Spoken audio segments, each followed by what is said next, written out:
সবাইকে সমবায়ের শুভেচ্ছা।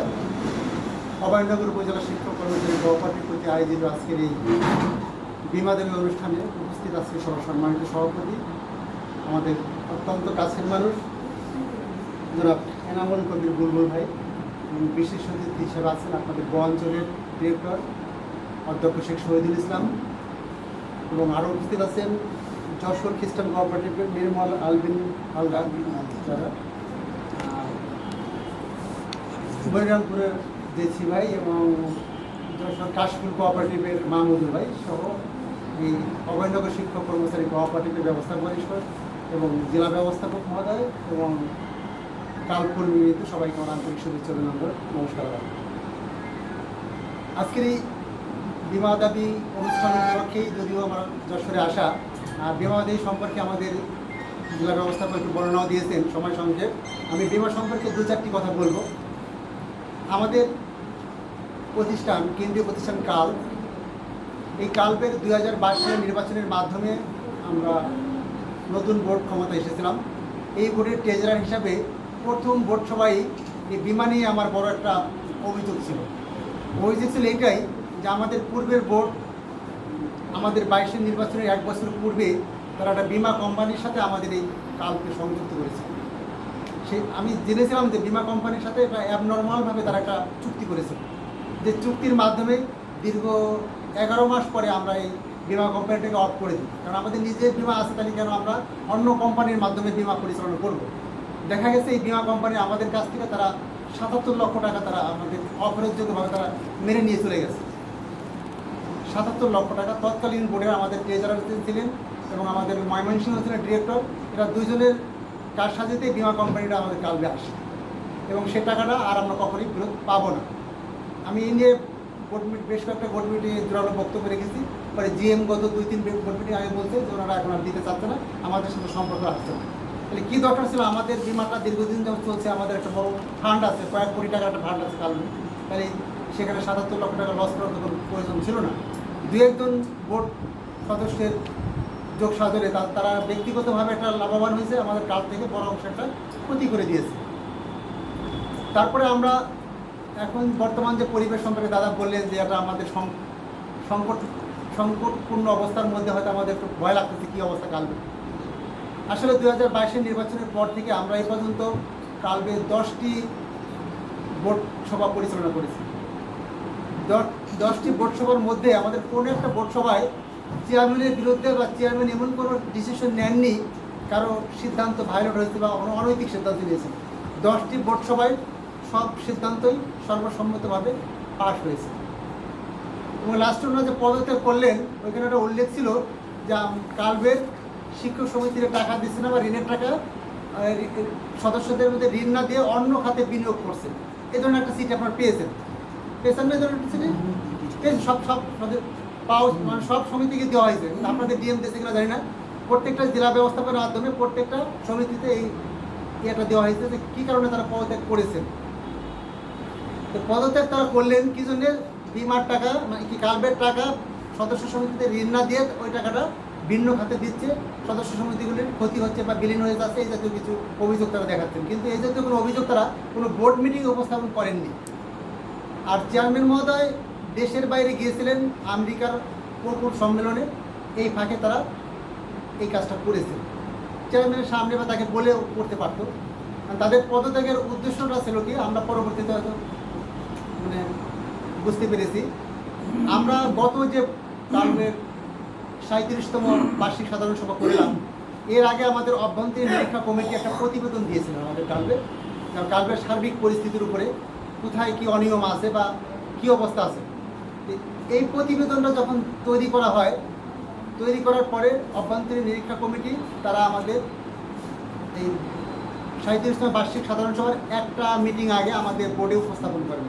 উপস্থাপন করার পরে আমাদের সেক্রেটারি মহোদয় রেগে কান্নাকাটি করে অস্থির হয়ে গেল ওই মিটিংয়ের মধ্যে। বললেন যে আমাকে শেষ করার জন্য এইগুলো তৈরি করা হয়েছে ইত্যাদি ইত্যাদি। তখন কী করা হলো, পরের মিটিংয়ের পরে 4-5 দিন পরে আমাদের নির্বাহী বোর্ডকে ডাকা হলো, সেক্রেটারি মহোদয়কে সহকারে ডাকে বললো যে এখন কী করা যাবে, আপনাকে যেহেতু এটা বেরোইছেন, আপনি এর সমাধান কীভাবে করতে চান। সে সব কিছু স্বীকারে দিয়ে বললো যে আমাকে কিছুদিন সময় দেন, এবারের AGM-এ এটা একটু সংকোচন করে দেন, যাতে আমার দোষটা না প্রকাশ পায়, আমি সব সমস্যাগুলো সমাধান করে দেব। এর সুবাদে আপনারা গত 37তম বার্ষিক সাধারণ সভায় যারা গিয়েছিলেন, প্রত্যেকের কাছে আমাদের মিটিং বুকটা আছে।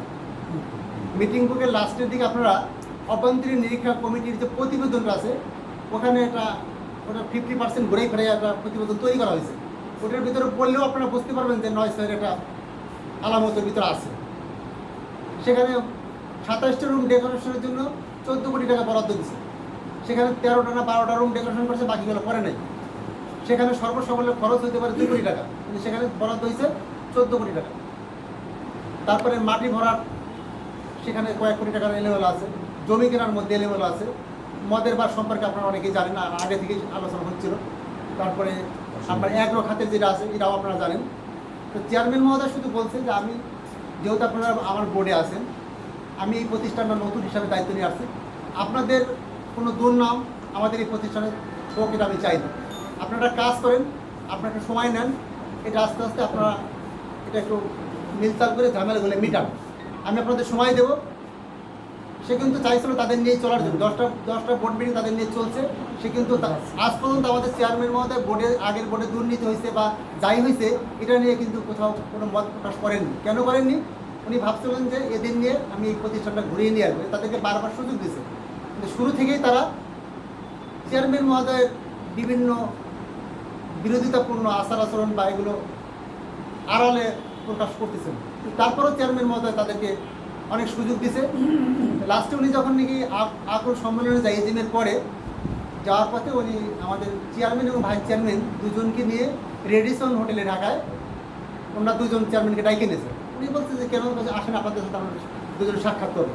সাক্ষাৎ করে দুজনে 2 হাত ধরে চেয়ারম্যানে বলছে যে আমাদের বাঁচান, আমাদের ভুল হয়ে গেছে, মাফ করে দেন। চেয়ারম্যান মাফ করা কী আছে? আপনি কালবের টাকা, কালবে অন্যায় বা অনিয়ম হয়েছে, অনিয়মটা আপনারা রোধ করেন। পুরো না পারলেও যতটা পারেন চেষ্টা করেন, আমি আপনাদের হেল্প করি। কোথায় টাকা আছে, কোথায় মিসইউজ আছে, সে জায়গা থেকে উঠানোর চেষ্টা করি আমি। একটা কোম্পানি আছে, নাম হচ্ছে জাহানারা ট্রেডার্স। শুনেছি আমাদের সেক্রেটারির ওয়াইফের নামে একটা ভুয়া ট্রেডার্স কোম্পানি। এই কোম্পানির নামে এই কালবের রিসোর্টে বিনিয়োগগুলো হয়েছে ওই সময়। এগুলো চেয়ারম্যান মহোদয় তাদেরকে বলছে, ঠিক আছে আমি বিদেশ থেকে আসি, আপনারা কী করেন, আমি আপনাদের কোনো ক্ষতি হয় এ ধরনের কোনো পদক্ষেপ আমি নিব না, কিন্তু আপনারা এগুলো সমাধানের চেষ্টা করেন। তারপরে আমাদের ভাইস চেয়ারম্যান মহোদয় সে আমাদের প্যানেল থেকে নির্বাচন করছে। গত নির্বাচনের পরে সে আমাদের সাথে ছিল, আগের নির্বাচনটাও সে আমাদের সাথে করেছেন। কিন্তু ভাইস চেয়ারম্যান মহোদয় গত বোর্ডে সেও এই সেক্রেটারির সাথে অনেক বিষয়ে বেনিফিট হয়েছে। এই বোর্ডে আসার পর আমাদের চেয়ারম্যান মহোদয় তাকে প্রায় সময় প্রতি মাসেই তার 20, 15, 25 হাজার টাকা ভাউচার থাকতো, এগুলো উনি দিয়ে দিতেন। ভিন্ন ভাউচার, বিভিন্ন ধরনের। এটা আগেও নাকি নিত উনি আর এলো বরিশালের ডিরেক্টর আছে লোটাস, এই দুজনের এই মানে অ্যাবনর্মাল বিল ভাউচার কালবে জমা দিতেন। জুরাজ ঢেকি মহোদয় দিতেন, আমাদের বর্তমান চেয়ারম্যান এই ভাইস চেয়ারম্যানকে দিতে তারপরে চাচ্ছিল যে এটা ভালোভাবে চলুক।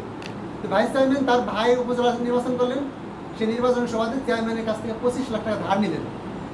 ধার নেওয়ার জন্য চেয়ারম্যানের তার হাউজিংয়ের সেক্রেটারি, ম্যানেজার, তার কাছের আরও কিছু লোক তাদের কাছে দৈনিক 4 বার 5 বার 7 বার ফোন দিতেন যে বইলে আমার টাকাটা দেওয়ার ব্যবস্থা করেন। ধার নেওয়ার পর আর চেয়ারম্যানের ফোন ধরেন না, এবং ধার নেওয়ার পরে সে চেয়ারম্যানে বলছে যে দাদা আমি কালবের কোনো দুর্নীতি করিনি, দুর্নীতি ওনারাই করে, সেক্রেটারি একাই করছে, ওনারা আর কোনো ছাড় দেবেন না, ওনারা ফেলে দেন, আমি আপনার সাথে আসি, এ ধরনের কথাবার্তা অনেক বলছে। বলার পরে যখন ধার নেওয়া হয়ে গেছে তখন আর চেয়ারম্যানের ফোন আর সে ধরেন না, এবং সেক্রেটারি উত্তরবঙ্গে টুরে গেছে, টুরে যে ওনাকে নিয়ে বলছে যে এখন যে পরিস্থিতি হয়েছে, যদি আমরা পদত্যাগ করি তাহলে অ্যাডহক কমিটি হবে, ওনারা আমাদের বিচার করতে পারবে না, আমরা আবার একটা নির্বাচন আবার চলে আসবো, ওনারা হারাই দেবো, আবার কাজ চালাবো, তাতে আমাদের এই 30-40 কোটি টাকা যা বিনিয়োগ মানে অনিয়ম করছি এগুলো রোধ হয়ে যাবে। এইভাবেই মূলত এই কারসাজিটা তৈরি করছেন। কিন্তু আমার চেয়ারম্যান মহোদয় ওনারা যেদিন পদত্যাগ করেন, ওই দিন কাল হেঁটে বসেছিলাম। তো সকালবেলা আগের দিন রাত্রে আমাদের চট্টগ্রামের ডিরেক্টর নাম হচ্ছে আশিস নামে এক ভদ্রলোক আছেন, উনি কিন্তু গত ভোটে ছিলেন না। তো ওনাকে আমি বললাম যে আপনি ঢাকায় যাচ্ছেন, ভাইস চেয়ারম্যান ডাকছে, আমাদের তো ডাকে নাই, কী জন্য ডাকছে, ঢাকায় যে কী বলে আমি বলবো না আপনাকে। আগের দিন বিকালে ওনারা এই পদত্যাগের মিটিং করছে ঢাকায় একটা হোটেলে। রাতের বেলা আশিসবাবুরে ফোন দিলাম, উনি বললেন কি যে দাদা উনি আমি কী মিটিং করলেন, সিদ্ধান্ত কী, আপনারা কী কী কী করতে চাইছেন, মানে ওনারা কী বলে? তো বলে যে আমরা এক কথায় একটা কথা বলি, হয় এসপার নয় ওসপার, হয় এসপার নাহলে ওসপার, এই জাতীয় সিদ্ধান্ত আমাদের হয়েছে। হ্যাঁ কী আর কিছু বলবো না। তবে আপনি কি বাড়ি চলে যাবেন না? ঢাকায় আসছি আমি, সকালে তো আমি ঢাকা আসতেছি, এটা অফিসে কাজ আছে, মিটিং আছে আমার একটা, তাহলে সকালে আসছি দেখা হবে। সকালে এসে দেখলাম তো ওনারা পদত্যাগ করবেন, পদত্যাগ করার পর আশিসবাবুর আমি ডেকে আনলাম আমার রুমের ভিতরে, কী ঘটনাটা কী?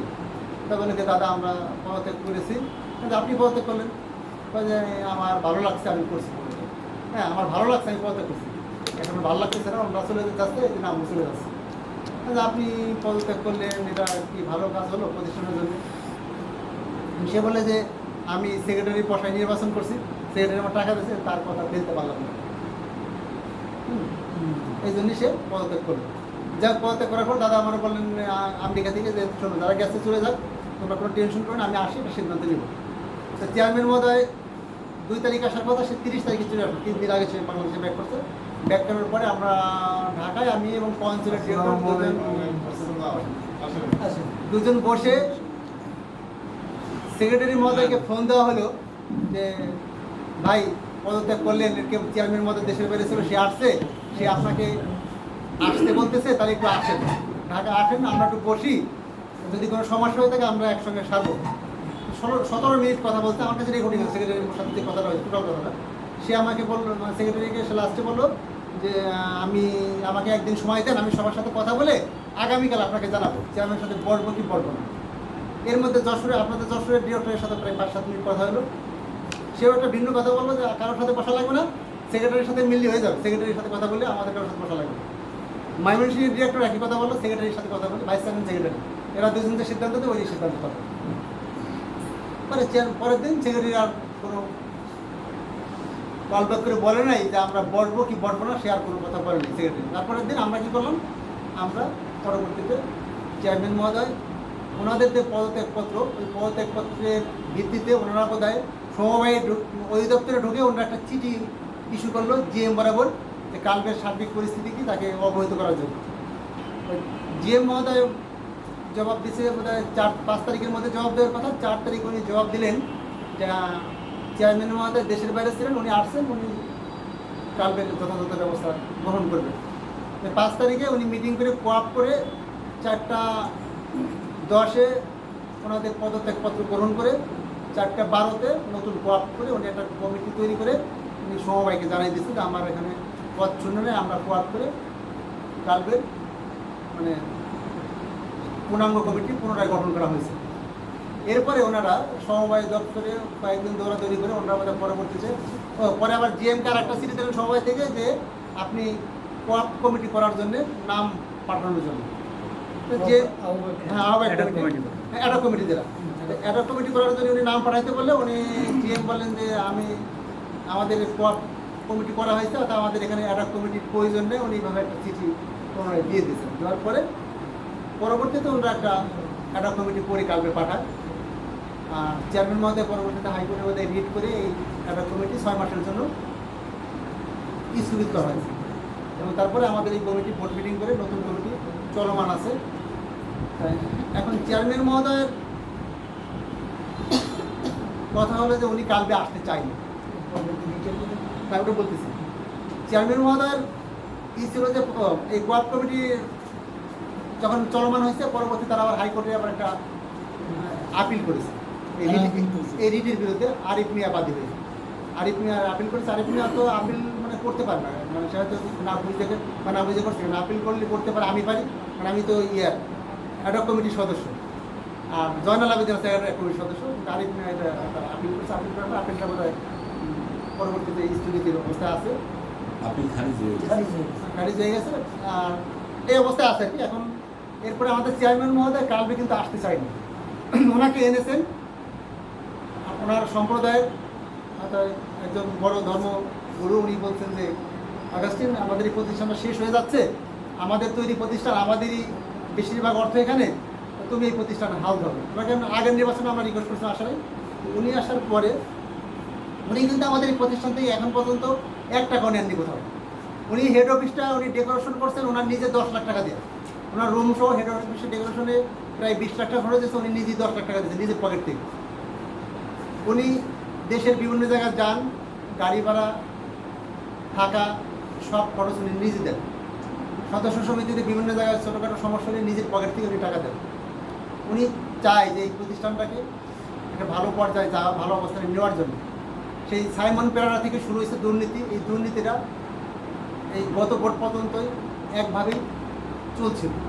কিন্তু এই বোর্ডে আসার পরে আমরা দেখেছি শুরু থেকেই বোর্ড মিটিংয়ের পরে, আমরা তো গত বোর্ডে তারা 7 জন, আমরা নতুন বোর্ডে 5 জন। এই 7 জন তাদের ভিতরে একটু কাছামাছি ভাবতে পারছে না কিছু। তারা বোর্ড মিটিংয়ের ভাতা ছাড়াও একটা অনারিয়াম পদে কালবেরি বোর্ড থেকে এরা 9 করে দিত প্রতি মিটিং, আমাদের ধারণা। হ্যাঁ, এই বোর্ড আসার পরে আমাদের চেয়ারম্যান মহোদয় বলছে আমি এখান থেকে আমি নিব না, আমি 1 টাকাও দিতে পারবো না, নর্মালভাবে কোনো টাকা আমি দিতে পারবো না। এও শুনেছি যে গত বোর্ডে তারা প্রতিটি মিটিংয়েই বোর্ডের যে সদস্যগণ সবাই 20,000, 30,000, 40,000 টাকা আমাদের সেক্রেটারি মহোদয় দিতেন আলাদাভাবে।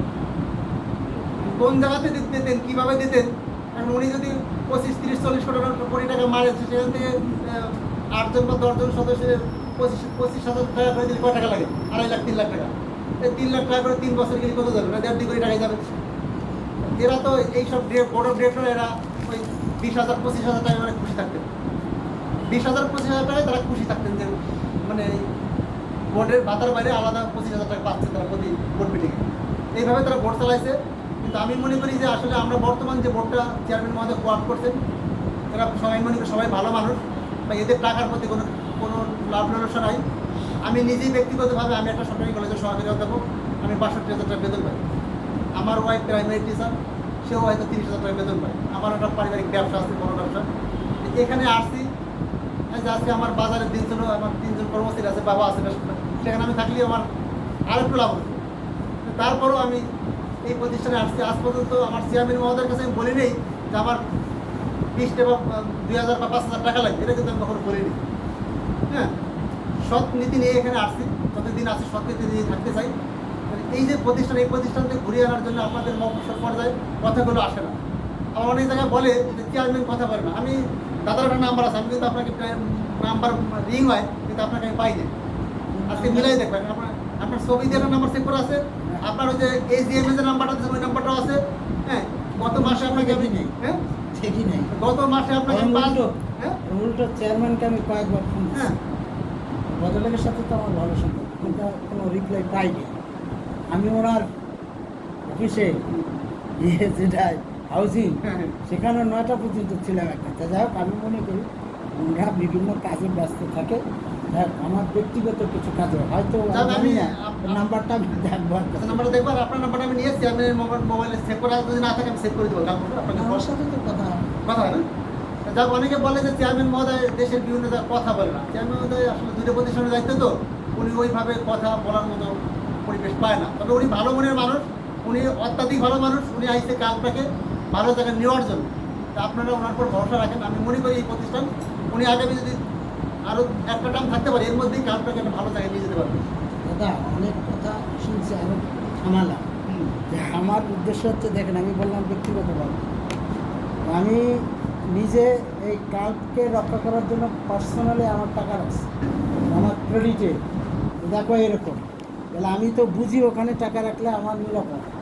এখন যে অবস্থা আসলে, দাদা আমি তো আরেকটু বলে নিতে চাই, টাকার কথা আসছেন। আমাদের চেয়ারম্যান যখন 22 সালের নভেম্বরে দায়িত্ব নেন আমাদের বোর্ড, তখন কালবের রিজার্ভ ছিল মাত্র 44 কোটি টাকা মাত্র।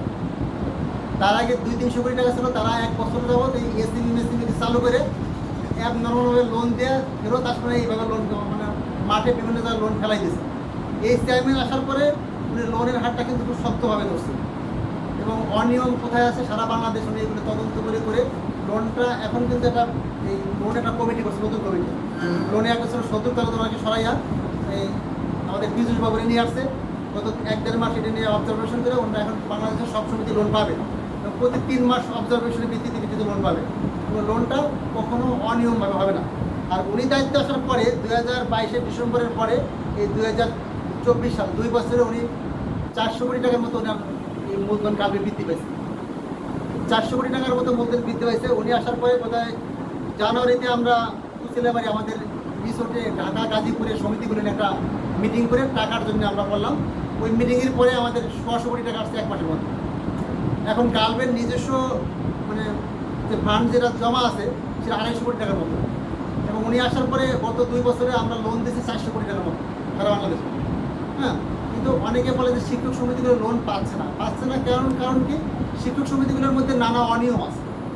হ্যাঁ, নানা লোন দেওয়ার ক্ষেত্রে অনিয়ম আছে, লোন উত্তোলনের ক্ষেত্রে নানা ধরনের অসঙ্গতি আছে। চেয়ারম্যান চায় যে আমাদের এই প্রতিষ্ঠানটা ভালোভাবে চলুক, কারণ চেয়ারম্যানকে বিশ্বাস করে কিন্তু এই 400 কোটি টাকা এই 1.5 বছরে আসছে। হ্যাঁ, আর উনি নিজেও ওনার যে প্রতিষ্ঠান সে সম্পর্কে আপনারা নিজেরাই জানেন, 200-250 কোটি টাকার প্রতিষ্ঠান এখন 4000 কোটি টাকার কাছাকাছি। হ্যাঁ, কারণ উনি বোঝে যে কীভাবে প্রতিষ্ঠানটা দাঁড় করতে হবে। উনি নিজে সৎ মানুষ, উনি চায় যে প্রতিষ্ঠানে ভালো মানুষ আসুক। উনি যে বোর্ডটা বর্তমান দাঁড় করছে এটা একটা ভালো একটা বোর্ড।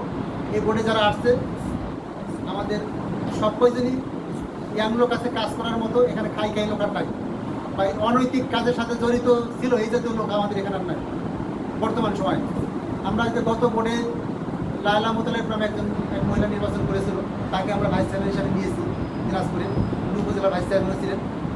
তারপরে আমাদের অঞ্চলে যে ডিরেক্টর, উনিও যথেষ্ট সম্ভ্রান্ত পরিবারের লোক এবং ভালো লোক, অপোজিশন রেখা কমিটির আহ্বায়ক করে। আবার অঞ্চলে সেও 2 বার উপজেলার ভাইস চেয়ারম্যান নির্বাচিত ব্যক্তি, সেও যথেষ্ট আমাদের শহীদুল ভাই যেহেতু আপনাদের এই অঞ্চলের কিন্তু একটা কলেজের অধ্যক্ষ মহোদয়, অঞ্চলে যে আছে একটা মেয়ে রেডিও হয়েছে, সেও অত্যাধিক মানে বাচনভঙ্গি তার একবার সৎ প্রকৃতির, এবং সে একটা সমাজভিত্তিক সমিতি চালায়।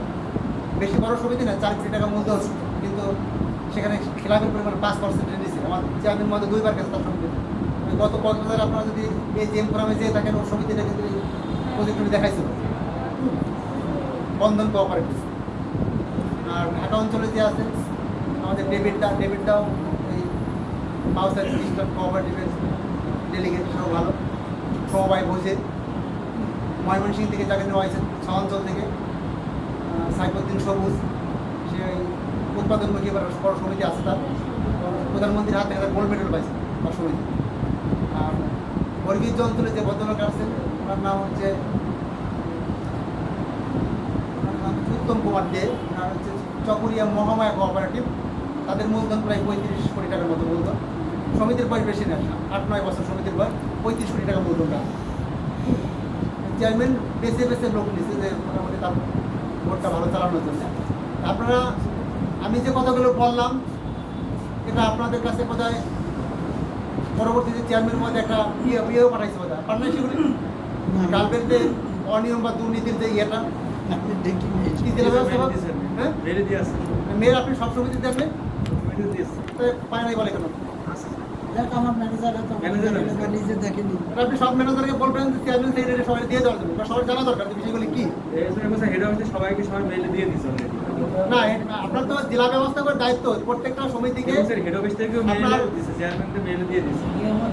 ব্যবস্থাপক বের করে দেখলাম সব কিছু কি পড়েছে। আপনার প্রত্যেকটা জেলা ম্যানেজারের মাধ্যমে, জেলা চেয়ারম্যান সেক্রেটারির মাধ্যমে সবার কাছে মানে জিএমের যে মেসেজ এটা আপনার পৌঁছে দেওয়ার দায়িত্ব। এটা তো সব আপনার ডিস্ট্রিক্টে পায় না, সব ডিস্ট্রিক্টে মেইল দিচ্ছেন, জিজ্ঞেস করে দেন, মেইল দিয়ে বলবেন যে আপনার চেয়ারম্যান সেক্রেটারি দেন, আপনার ম্যানেজারকে বলবেন স্যার এটা আমি বলবো আমার ম্যানেজার হয়তো খেয়াল করে না। এখন আমরা বর্তমান যে পরিস্থিতির মধ্যে আমরা আছি, আপনাদের অনেক জায়গায় মানে গোলক দাদার মধ্যে আছে, আমরা বিভিন্ন জায়গায় অন্যান্য আপনাদের দর্শকটা মানে এইভাবে হয় নাই, সব জায়গায় আমরা মোটামুটি মেল দিয়ে দিয়েছি, সব চেয়ারম্যান সেক্রেটারি জানছে। এবং কালবের যে পরিবেশ পরিস্থিতি, আমরা যদি কিছু অনৈতিক বা খারাপ কিছু করে থাকি সেটা আপনারা যাচাই বাছাই করবেন, যেহেতু আপনার ডেলিগেট, তাই না? আপনার ডেলিগেট, আপনার সমিতির লোকজন সবাই জানেন। আর আমাদের যে চেয়ারম্যান মহোদয় বা বর্তমান বোর্ড, অনেকের প্রশ্ন হতে পারে তাহলে এই 1-1.5 বছর কেটে গেল, তাই এখন তারা পদত্যাগ করার পর আপনার দুর্নীতির কথা বলতেছেন, আগে বলেন না কেন? এরকম একটা প্রশ্ন আসে না? তারা পদত্যাগ করার পরে দুর্নীতির কথা বলছেন, তারা করছে। এই দুর্নীতি নিয়ে আমাদের শুরু থেকেই ভিতরে কিন্তু আলোচনা চলছিল। চেয়ারম্যান মহোদয় লাস্ট পর্যায়ে তাদেরকে সময়ও দিচ্ছে, তাদেরকে একটা সময়ও দিচ্ছে যে আপনারা 2-4-6 মাস সময় নিয়ে এগুলো সব সমাধান করেন। তারা দেখছে যে সমাধান তারা করতে পারছে না, যার কারণে তাদের পদত্যাগটা কিন্তু একই কারণ, যে তাদের যারা গণপঞ্চায়েতরা তাদের তদন্ত হচ্ছে, তাদের বিরুদ্ধে আইনানুগ ব্যবস্থা নেবে, তাদের এই টাকা ফেরত দেওয়া লাগবে। এটা যাতে না দেওয়া লাগে তাহলে চেয়ারম্যানের বিরুদ্ধে পদত্যাগ করলে একটা কমিটি আসবে, তাহলে আমরা এখান থেকে দায়ভার থেকে মুক্ত হব। বা চেয়ারম্যান আর আসতে পারবে না, সারা দেশে ডেলিগেটের সাথে আমি সব তারা যোগাযোগ বেশি করে, সেক্রেটারি মহোদয় মানে দিনে 24 ঘন্টার মধ্যে 22 ঘন্টা এই ডেলিগেটের সাথে কথা বলে কাটায়। আর সে মনে করে যে কথা এমনভাবে বলে মনে হয় যে একেবারে নিষ্পাপ, তার ভিতরে কোনো ইয়ে নাই, মানে অনিয়মের কোনো সিন নাই তার ভিতরে। কারণ জিরাজ ঢাকি মহোদয় বৃদ্ধ মানুষ, গত ভোটে ছিল, তাকে জিম্মি করেই কাজগুলো করা হয়েছে। আমি জিরাজ ঢাকি মহোদয় সম্পর্কে জানি, সে অতটা খারাপ মানুষ না। আমার যেটা ধারণা, তার সাথে দীর্ঘ 15 বছরের পরিচয় আছে, কিন্তু তাকে আমি যা জানি সে অতটা ওই প্রকৃতির লোক না। সে 2-4-5 হাজার টাকা খুশি, কিন্তু কোটি কোটি টাকা কালবে নষ্ট হবে এই জায়গার লোক সে না। তো যা হোক, যেটা ঘটে গেছে আপনারা আরও বোঝেন, যাচাই বাছাই করেন, তবে কাল ভালো জায়গায় যাবে।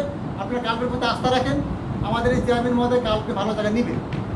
এবং চেয়ারম্যান মহোদয় অত ছোটো মানুষ না, তাকে ফেলে দেওয়ার মতো লোক আসে। সে আওয়ামী লীগ বলেন, বিএনপি বলেন, সে সব জায়গায় তার পরিস্থিতি আছে। সে একটা ভালো লেভেলের মানুষ, তার অনেক বড় ব্যবসা আছে। সে সব দলের সব মানুষের সাথে সে মিশে। এই জন্য আপনারা বিশ্বাস রাখেন, আস্থা রাখেন, আমাদের এই চেয়ারম্যান মহোদয় আমাদের এই প্রতিষ্ঠানকে ভালো জায়গায় নিবে। আর চেয়ারম্যানের হাতকে শক্তিশালী করার জন্য আপনারা ভূমিকা রাখেন। আমি মনে করি আগামী 2-4 বছরের মধ্যে আমাদের এই প্রতিষ্ঠান ভালোর দিকে যাওয়া শুরু করছে এবং ভালো অবস্থানে চলে যাবে। আর আজকের এই অভয়নগর শিক্ষক কর্মচারী কোঅপারেটিভ যে বীমা দাবি অনুষ্ঠানে যে বীমা দেওয়া হচ্ছে, আমি মনে করি যে এই পরিবারটা যে উপকৃত হবে, বাংলাদেশের সব জায়গায় এই বীমা দাবি আমরা দিয়ে থাকি। এই বীমা দাবি নিয়েও আমরা